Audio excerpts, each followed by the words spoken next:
মাশাআল্লাহ আল্লাহ আল্লাহ আল্লাহ আল্লাহ আল্লাহ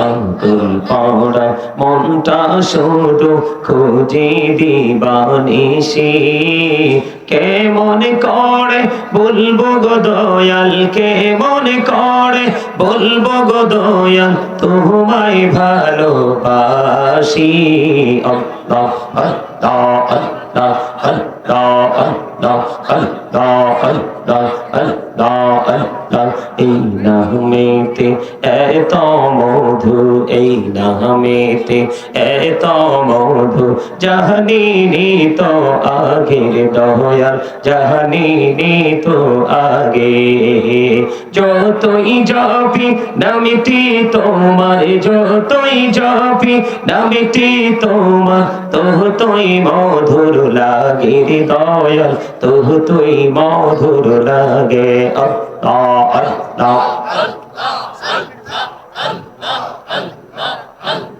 Allah Allah Allah Allah Allah Allah Allah Allah Allah hoto rihi armaje Allah hoto rihi armaje কিসের করো খেলা পিছের দিকে চাইয়া দেখো পিছের দিকে চাইয়া দেখো ডুবে যায় তোর বেলা রে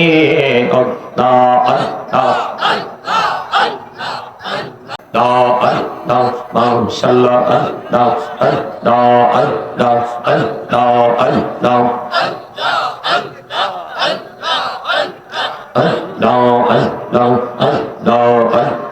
আঙ্গুল পড়া মনটা শুধু খুঁজে দিবানিসি কেমন করে বলবো গো দয়াল কেমন করে বলবো গো দয়াল তোমায় ভালোবাসি আল্লাহ আল্লাহ আল্লাহ আল্লাহ আল্লাহ আল্লাহ আল্লাহ আল্লাহ আল্লাহ এই নামেতে এত মধু এই নামেতে এত মধু জানিনি তো আগের দয়াল জানিনি তো আগে যতই জপি নামটি তোমার যতই জপি নামটি তোমার ততই মধুর লাগে দয়াল ততই মধুর লাগে আল্লাহ আল্লাহ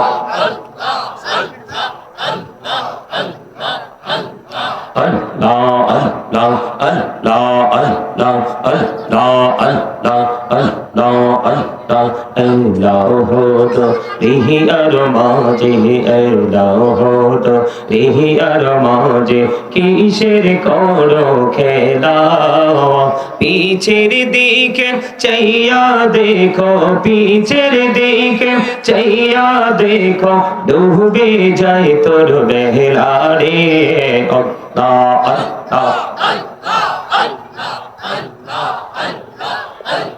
ভ্রষ্ট হয়ে গেছে ধ্বংসস্তূপে পরিণত হয়ে গেছে এই যে দাড়িতে আছে কিনা বেঈমান কাফের আপনারা বাবারা বলেন বেঈমান কি দাড়ি বেঈমান কাফেররা দাড়িতে ঢুকছে কিনা কিন্তু এখানে ঢুকার কথা ছিল কার রাসূলকে তুমি রাসূলকে ভালোবাসতে হবে কি করতে হবে আমার আলোচনা তোমরা মন দিয়ে না শুনলে ভাই কিছু বুঝবে না অত্যন্ত গুরুত্ব সহকারে অ্যাটেনটিভলি তোমরা আমার আলোচনাটা শোনো আমার আজকে আলোচনার যে শিরোনাম আমার আজকের যে আলোচনার যে হেডলাইন আমি হেডলাইনটা কি দিয়েছি তোমরা খেয়াল করো নাই ইয়া আইয়ুহাল্লাযীনা আমানু কু আনফুসাকুম ওয়া আহলিকুম নারা আল্লাহ রাব্বুল আলামিন বলেছেন O believers save yourself and your families from the fire Allah ঈমানদারদেরকে ডাক দিয়েছেন আল্লাহ ঈমানদারদেরকে ডেকে বলেছেন তুমি জাহান্নাম থেকে বাঁচো এবং তোমার পরিবারকেও বাঁচাও এখন আপনি যদি অসুস্থ হন ডাক্তার লাগবে আপনি যদি বাড়ি অবকাঠামো নির্মাণ করেন তাহলে আপনার জন্য ইঞ্জিনিয়ার লাগবে আপনি আপনার সন্তানকে যদি এডুকেটেড পারসন হিসাবে প্রিপেয়ার করতে চান, তাহলে আপনার একজন এটার চেয়ে বিগ পারসন লাগবে, টিচার, যিনি টিচিং প্রফেশনে একদম অ্যাক্টিভ, দক্ষ, যাকে ইংলিশে বলা হয় এক্সপেরিয়েন্স টিচার। কথা বলেন না কেন? অভিজ্ঞ চার দরকার হবে কি হবে না? কথা বলেন, হবে কি হবে না? আপনি এই যে মাঠে যখন আপনি ফসল বুনবেন, তখন কিন্তু এটাকে ফসলের উপযোগী করতে হয়, অন্যথায় কিন্তু ফসল বুনতে পারবেন কিন্তু এখান থেকে আপনি বেনিফিশিয়ারি হতে পারবেন না। পারবেন? পারবেন না? পারবেন? পারবেন না। আজকের এই জান্নাতের বাগান এই ময়ূরবাসীর জন্য কত বড় নিয়ামত, এটা আপনি যেদিন মরবেন, মরার পরে যদি আপনার আওলাদ এরকম বাগান সাজায়, সেদিন বুঝতে পারবেন। যদি মুমিন হন আগেই বুঝতে পারবেন। আজকে এই ময়ূরা গ্রামের সকল কবরবাসী আনন্দিত, কারণ আজকে এই গ্রামের মধ্যে শুধু আলেমদের পদচারণা হচ্ছে। কোন গ্রামে যদি হক্কানি আলেমের পায়ের ধুলি লাগে, এই গ্রামের প্রত্যেকটা কবরবাসীর কবর আযাব আল্লাহ খুশি হয়ে 40 দিন বন্ধ করে দেয়। আলেমদের মর্যাদা কত জানেন? তুমি যদি তোমার জীবনে যতগুলো মানুষ আছে, মেম্বার, চেয়ারম্যান, এসপি, ডিসি, মন্ত্রী, মিনিস্টার, প্রাইম মিনিস্টার, যাই হোক না কেন, তুমি সবাইকে ভালোবাসো, আমার কোনো আপত্তি নেই, কিন্তু তুমি তার মধ্যখান থেকে একজনকে ভালোবাসবে, একজনকে সিলেক্ট করবে, সেটা হলো আলেম, হক্কানি আলেম হতে হবে। সব আলেম কিন্তু হক্কানি নয়, কিছু কিছু আলেম দিয়ে জাহান্নাম উদ্বোধন হবে, কিছু কিছু আলেম দিয়ে জান্নাত উদ্বোধন হবে। তবে জান্নাত উদ্বোধন হবে যে আলেম দিয়ে, সে আলেমের সংখ্যা হবে খুবই কম। ছবি কি হবে? সেই আলেমটার সাথে যদি তুমি যুক্ত হতে পারো, আল্লাহ রাব্বুল আলামিন বলে দিয়েছেন, join with my dear people, come to my paradise. Allah বলেছেন, join with my dear people, আমার প্রিয় লোকেদের সাথে যুক্ত হও, কাম টু মাই প্যারাডাইস, আমার জান্নাতে চলে আসো। আল্লাহ বলেছে কোরআনে, ফাদখুলি ফি ইবাদি ওয়াদখুলি জান্নাতি। জোরে জোরে বলেন সুবহানাল্লাহ। কারণ কি জানেন? ওই যে বললাম, ডাক্তার হতে হলে আপনাকে ডাক্তার থেকে ইনস্ট্রাকশন নিতে হবে, টিচার হতে হলে আপনাকে টিচার থেকে টিচিং নিতে হবে। ঠিক তেমনি ভাবে কেন আলেমদের এত দাম? কেন আলেমদের দাম? এই কারণে। পিছনে কেন বিদায় নিতে আসছে?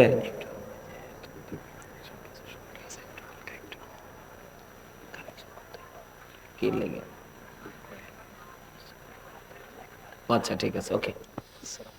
ওয়ালাইকুম আসসালাম। আমার কথা আপনাদের কি শুনতে অসুবিধা হয়? ভালো লাগে? যুবকদেরকে বলি, যুবক ভাইরা, মুরব্বীরা হাত তুলতে হবে না, আপনারা এমনি প্রেমিক। কারণ মুরব্বীদেরকে নিয়ে আমার কোনো টেনশন নাই। তারা ওই দিন দেখলাম রাত্র ফজরের নামাজ শেষ করে আসতেছি, বুঝছেন, আরে সরি, আমরা আসতেছি, এর মধ্যে রাস্তায় ফজর আজান দিচ্ছি, একেবারে স্লিম, লাঠি পট দেওয়াতে কোন শীত, রাস্তা দেখা যায় না, সোজা হাইয়া আলাস সালাহ শোনার পরে মসজিদের দিকে দৌড়াচ্ছে। আর আমার যুবক ভাইয়েরা, তোমাদের এখন জাম্পারও লাগবে না, জ্যাকেটও লাগবে না, শীতের কাপড়ও লাগবে না, কারণ তোমরা তাগড়া জুয়ান। শীত তোমাদের কাছে আসতে বলে আসতে হয়, কিন্তু তোমরা ঘুমিয়ে আছো, তাহলে টেনশন তো তোমাদেরকে নিয়েই করতে হয়। কথা বলেন ঠিক না? ঠিক। আল্লাহ কি বলতেছে? আমার দিকে তাকান। আল্লাহ কি বলতেছে? আল্লাহ বলতেছে, আমার প্রিয় লোকেদের সাথে যুক্ত হও আর আমার জান্নাতে। অনেক প্রিয় লোকের মধ্যে সাদিকিনের ব্যাখ্যা শাইখ ইসমাইল হাক্কি রাদিয়াল্লাহু তাআলা আনহু দুটো সম্প্রদায়কে একত্রিত করেছেন। একটা হলো আল্লাহর ওলিদের একটা ক্যাটাগরি, আরেকটা হলো হক্কানি আলেমদের একটা ক্যাটাগরি। কারণ আমরা যদিও এই বাংলাদেশে রাজত্ব করতেছি, আদতে কিন্তু আমরাই বাংলার মালিক নই। RSBHCS খতিয়ান খুঁজে দেখেন, এই বাংলার ভূখণ্ডের মালিক হলো আল্লাহর ওলিরা। ওমা, তারা যদি যুদ্ধ না করতো, আমরা কি আজকে ইসলাম প্রচার করতে পারতাম? আজকে দেখেন না ভারত আমাদের বিরুদ্ধে কিভাবে চতুর্দিক দিয়ে ষড়যন্ত্র করছে। গৌর গোবিন্দ কি সেই জমানায় করে নাই? কথা বলেন না কেন? হিন্দুস্তানের জমিনে কি রাজা পৃথিরাজ কি খাজা গরিবে নওয়াজকে ধ্বংস করার চেষ্টা করে নাই? করেছে, কিন্তু কেউ কি দমে ছিল? আমার দিকে তাকান, আমি আলোচনাটা করতে চাই আপনাদের সামনে। আপনারা আমাকে কিছু সময়ের জন্য আপনাদের টিচার মনে করবেন। কি মনে করবেন? টিচার। তাহলে আজকে হেদায়েত নিয়ে যেতে পারবেন। আপনারা আমার বাবার বয়সী আমি জানি, কিন্তু আমি আজকে আলোচক হিসাবে আমি আপনাদেরকে ইনস্ট্রাকশন দিব, আপনারা সেটা মনে করবেন আমরা ছাত্র হিসাবে গ্রহণ করছি। আপনি যখন নিজেকে ছাত্র মনে করবেন, তখনই আপনি অহংকার মুক্ত হয়ে যাবেন। যেটা বলবো সেটাই আপনার ব্রেইনে কাউন্টিং করতে পারবেন। অন্যথায় যদি আপনি বলেন যে I am very successful person, আমার তো সবই আছে, ওনার কথা শুনতে হবে কেন? আপনার এই কালো। আল্লাহ রাব্বুল আলামিন বলেছেন আল্লাহ ক্রিয়েটেড দ্য মাইন্ড। আল্লাহ আমাদেরকে আল্লাহর মন মতো করে সৃষ্টি করেছে। আল্লাহ বলেছেন আমি তোমাদেরকে মন মতো করে সৃষ্টি করে আমি তোমাদের জন্য একটা মন মতো রাস্তা ওপেনিং করে দিয়েছি। মন মতো রাস্তাটা কি? আল্লাহ বলেছেন ইন্নাদ দীনা ইনদাল্লাহিল ইসলাম। আল্লাহ বলেছেন Islam is not only a religion but also complete code of life. ইসলামটা আপনাকে আমাকে দিয়ে দিয়েছে আল্লাহ রাব্বুল আলামিন, এটা আল্লাহর মনোনীত রাস্তা। আল্লাহ বলে সেটার মধ্যে ঢুকো, ঢুকলেই কিন্তু তোমরা পরিপূর্ণ জীবন খুঁজে পাবে। সুবহানাল্লাহ বলেন না? সুবহানাল্লাহ। কিন্তু এই ইসলামটাকে বুঝতে হলে আপনি যিনি ল, ওনার কাছে আমাদেরকে যেতে হবে, ঠিক কিনা বলেন? আল্লাহ এমনিতেই বলে দিয়েছেন Allah is all in all, follow his law and light for eternal success. Allah বলেছেন আমি তোমাদের জন্য দুটো অপশন দিয়েছি। কয়টা? একটা হলো ল আর একটা হলো লাইট। আল্লাহ এবং আল্লাহর হাবিব, কোরআন এবং হাদিস, আপনি দুটোকে সমন্বয় করতে হবে। শুধু কোরআন দিয়ে আপনার জীবনে পরিপূর্ণতা অর্জন করা সম্ভব হবে না। যেমন আপনি নামাজের কথা পাইছেন কোরআনে, কিন্তু হাদিস ছাড়া কোন নামাজকে বোঝার কোনো সুযোগই নেই। কথা কি বুঝতে পারছেন আপনি? এই জন্য আপনাকে আমাকে দুটোকে সমন্বয় করে নিতে হবে। এখন আমার দিকে তাকান, আল্লাহ ইসলাম দিয়েছে, এখন ইসলামের নির্যাস তো খুঁজে বের করতে হবে। ইসলামের নির্যাস হলো আপনার আমার প্রাণের রাসূল। সুবহানাল্লাহ বলেন। আল্লাহ কি বলে জানেন? আপনাকে আমাকে আল্লাহ রাব্বুল আলামিন কিভাবে অনুপ্রাণিত করেছে দেখেন। আল্লাহ বলেছেন সে বলুন ইফ ইউ ডু লাভ আল্লাহ, যদি তোমরা আল্লাহকে ভালোবেসে থাকো, ফলো মি মুহাম্মদ সাল্লাল্লাহু আলাইহি ওয়াসাল্লাম, মুহাম্মদ সাল্লাল্লাহু আলাইহি সাল্লামের অনুগত হয়ে যাও। লাভ হবে কি? আল্লাহ উইল লাভ ইউ, আল্লাহ তোমাদেরকে ভালোবাসবে। এন্ড ফরগিভ ইউর সিনস, আল্লাহ সমস্ত জীবনের গুনাহগুলি maaf করে দিবে। চমৎকার না? কথা বলেন না, শুনতে ভালো লাগে না? ভালো লাগে। আল্লাহ বলেছেন কিভাবে? কুল ইন কুনতুম তুহিব্বুনাল্লাহ ফাত্তাবিউনি ইউহিব্বুকুমুল্লাহু ওয়া ইয়াগফির লাকুম যুনুবাকুম ওয়াল্লাহু গফুরুর রহিম। আওয়াজ তুলে বলেন সুবহানাল্লাহ। আরে আরো জোরে সুবহানাল্লাহ। এটা কিন্তু আপনার নাস্তা, জানেননি? রাতের ডিনার। এই যে সুবহানাল্লাহটা বলছেন না, এটা হলো আপনারা যারা অন্য সবাই না, কিন্তু যারা জান্নাতের বাগানে এসেছেন, এই সুবহানাল্লাহটা যদি দুপুরে আপনি মাহফিলে বসে করতেন, তাহলে সেটা হতো আপনার দুপুরে লাঞ্চ।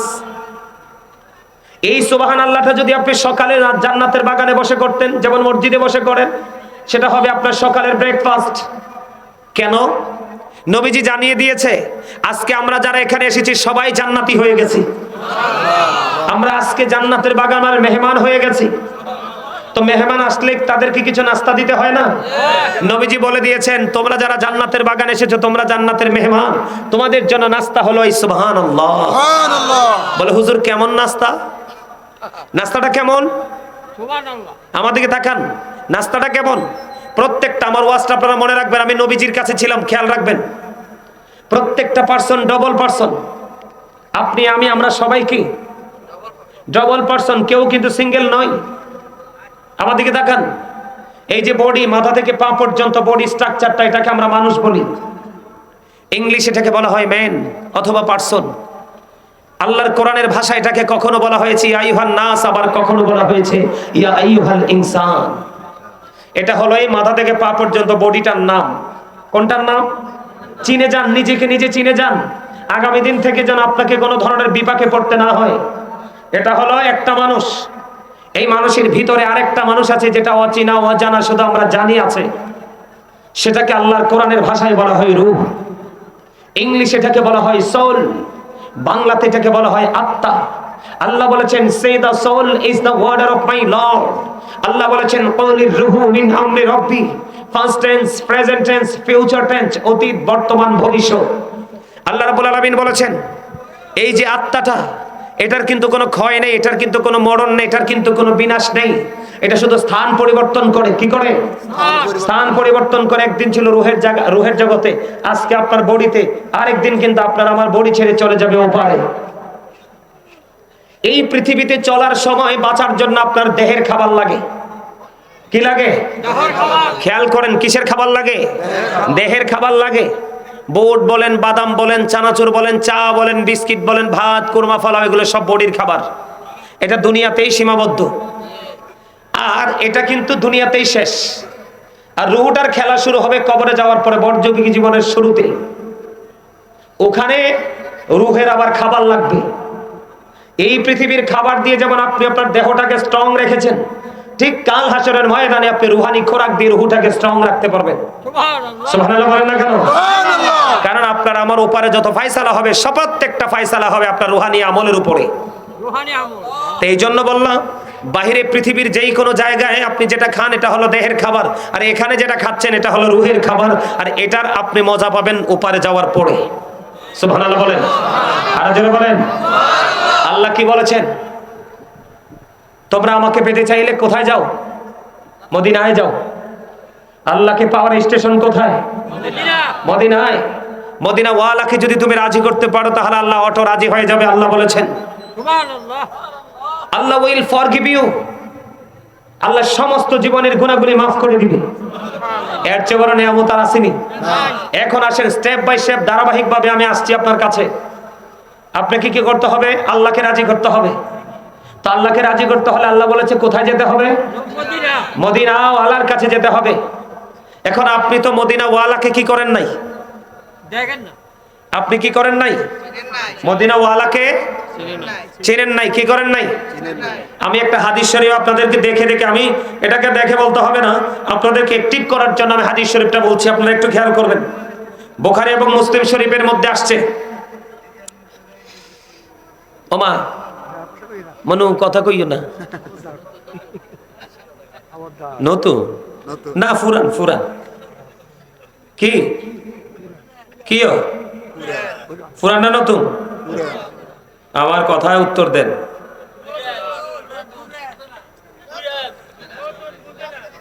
আই তো কইতে আছি হেতনে হুরান, এতনে কথা কোন লাগবে এটা বুঝে, কিন্তু চুপ থাকুন লাগবে এটা বুঝে না। তাইলে আপনি নতুন কবেন কিনলে? আরো জোরে বলেন। আপনাদের হাসিটা সেই হয়েছে। হাসবেন যখন হাসির প্রয়োজন হবে। আমি কোন বিষয় নিয়ে আলোচনা করব জানি না, তবে হাসছি আল্লাহ যেটার দিকে নিয়ে যায়। হাসবেন। নবীজি একজন মানুষ শারীরিকভাবে সুস্থ থাকার জন্য যে অপশনগুলো দিয়েছে, এর মধ্যে একটা অপশন হলো হাসি খুশি জীবন। নবীজি বলেছে তোমরা গোমরা হয়ে থেকো না।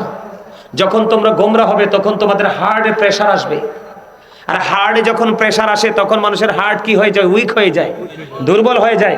তখন মানুষ ধীরে ধীরে কি হয়ে যায়? দুর্বল হয়ে যায়, অসুস্থতার দিকে এগিয়ে যায়। এই জন্য সুস্থ থাকার জন্য নবীজি বলেছেন হাসি একটা বড় নিয়ামত। সুবহানাল্লাহ বলেন। তবে অতিরিক্ত হাসা যাবে না। অতিরিক্ত হাসলে আবার কলব দিল মরে যায়। কি হয়ে যায়? আমার কথা আপনারা কি শুনতে চান? মন দিয়ে আপনারা আমার আলোচনাটা ধারাটা খেয়াল করেন। এই দেখেন আমি পাইছি হাদিসটা। عن أبي هريرة رضي الله تعالى عنه قال رسول الله صلى الله عليه وسلم من أطاعني فقد أطاع الله ومن عصاني فقد عصى الله من أطاع أميري فقد أطاعني ومن عصى أميري فقد عصاني متفق عليه سرزقنا الله أكبر। খেয়াল করে অত্যন্ত গভীর বন্ধু মনোযোগ। আজকে যদি আলোচনা শুনে আপনি যদি আপনার হৃদয়টাকে বন্ধু প্রেম ভালোবাসা দিয়ে ভরে যদি জান্নাতের বাগান থেকে বের হয়ে যেতে পারেন, আপনার জীবনের গুনাহ আমলনামায় থাকবে না। আল্লাহ রাব্বুল আলামিন আগামী দিন থেকে আপনি না চাইলেও, কারণ 40 জন মানুষ যেখানে থাকে একজন থাকে আল্লাহর মাহবুব বান্দা, ওই আল্লাহর একজন মাহবুব বান্দার উসিলায় আল্লাহ সবার ডাক কবুল করে নেয়। বন্ধুরি আমার, যুবক আমি তোমাদেরকে বলছি তোমরা বড় বেশি নেয়ামতের অধিকারী হবে, কারণ যৌবন কালের আমল আল্লাহর কাছে সবচেয়ে বেশি পছন্দের। আর জোরে আল্লাহ রাব্বুল আলামিন আল্লাহর হাবিব হাদিস শরীফটা কিভাবে কি বুঝাইতে চাইছেন আমি আপনাদেরকে শোনাই। হাদিস শরীফটার রাবী হলেন হযরত আবু হুরায়রা রাদিয়াল্লাহু তাআলা আনহু। আপনার আমার প্রাণের নবী বলেছেন, মান আতাআনি ফাকাদ আতাল্লাহ, যেই ব্যক্তি আমার অনুগত করে সে আল্লাহরই অনুগত করলো। সুবহানাল্লাহ। খেয়াল করেন, তার মানে যেই ব্যক্তি আমি নবীকে মানলো সে যেন আল্লাহকে মেনে নিল। সুবহানাল্লাহ বলেন। এরপরে বন্ধু আপনার আমার প্রাণের নবী বলে, চলো আমার আসনি ফাকাদ আসাল্লাহ। জোরে জোরে বলুন আল্লাহু আকবার। আমার নবীজি বললেন, যেই ব্যক্তি আমি নবীর অবাধ্য করে রে সে যেন আল্লাহর অবাধ্য করলো। তার মানে যে আমি নবীকে অমান্য করলো, আমার হুকুমের অমান্য করলো, সে যেন আল্লাহর হুকুমের অমান্য করলো। বিষয়টা দেখছেন নি, খেয়াল করছেন নি? এমন নবী আমরা পাইছি রে, আমাদের মতো দামি আর কেউ হইতে পারে না। ঠিক কিনা বলেন বন্ধুরে আমার? এবার দেখেন আমার নবী এবার বলতেছে, ওয়ামান আতুআ আমিরি ফাকাদ আতুনি, যেই ব্যক্তি আমার আমিরের অনুগত করলো সে যেন আমি নবীর অনুগত করলো। তার মানে হলো বন্ধু, ওই যে আমি যেই জায়গাটা এসে থেমেছি, কি করেছি? আমি যেই জায়গাটাতে এসে থেমেছি সেই জায়গাটা নবীজি বলেছেন, যে ব্যক্তি আমি নবীর পাগল আলেমকে ভালোবাসলো, তাকে মানলো, সে যেন আমি নবীকে মানলো। জোরে জোরে কন্যা সুবহানাল্লাহ। আল্লাহর হাবিব এরপরে বলেছে, ওয়ামানা সামিরি ফাকাদ আসানি, আমার নবী বলেছেন, যেই ব্যক্তি আমার আমিরের অবাধ্য করলো সে যেন আমি নবীর অবাধ্য করলো। তার মানে যেই ব্যক্তি আমি মদিনাওয়ালার পাগল, আমি নবীর পাগল আলেমকে যে অমান্য করলো, তার হুকুমকে যে অমান্য করলো, সে যেন আমি নবীকে অমান্য করলো। জোরে জোরে কন্যা আল্লাহু আকবার। তাহলে বিষয়টা কোথায় দাঁড়ালো? আল্লাহকে পেতে হলে আপনি মদিনাওয়ালার কাছে যেতে হবে রে, আর মদিনাওয়ালাকে পেতে হলে আপনাকে যেতে হবে মদিনাওয়ালার প্রেমিক আলেমদের কাছে।